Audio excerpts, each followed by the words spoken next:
This training will cover the most basic tool for recruiting a new VFW member, the VFW membership application. The VFW membership application is available digitally on VFW.org, but today we'll be focusing on the hard copy application, which comes as a two-part carbonless form and can be ordered using the membership recruiting brochures order form on VFW.org. The VFW provides the application for free because we want all of our posts to have the tools they need to recruit and retain members. When recruiting a new member, they can fill out the form themselves, or the recruiter can do so as they take the member's information. In order to not waste materials, we encourage you to confirm a prospective member's eligibility before filling out the application. This can easily be done when speaking to the veteran by asking them when and where they served overseas. The first section covers the applicant's personal information: name, address, email, date of birth, gender, telephone number, and social security number. We take personal identifiable information very seriously and are often asked why we collect all this information. A member's contact information is vitally important because it helps us ensure we keep them up to date with the pertinent happenings at the VFW. Having a member's date of birth helps us identify them more easily in our records, and also in the event they wish to become a life member.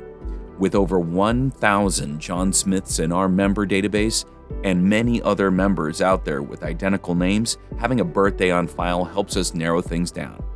We do not use a member's social security number for identification purposes, but rather to assist us in regular checks with various national databases to be notified when a member has passed away.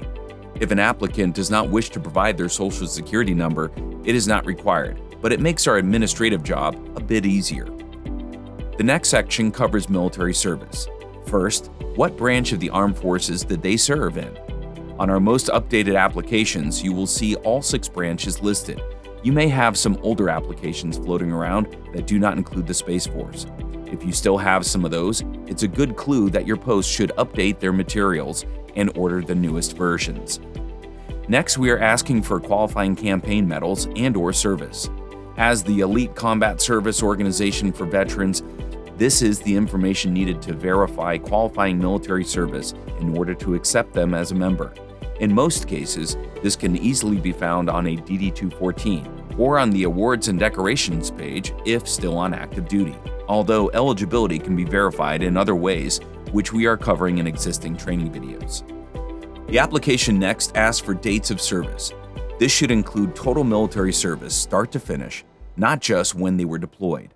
We ask for those dates because the IRS requires that we have this on file should they perform an audit, and no one enjoys an IRS audit. And finally, we ask for the location of their qualifying foreign service. Where did they serve overseas to receive the qualifying medals listed in the previous section? On the right side of the application, you'll find the sections for membership type.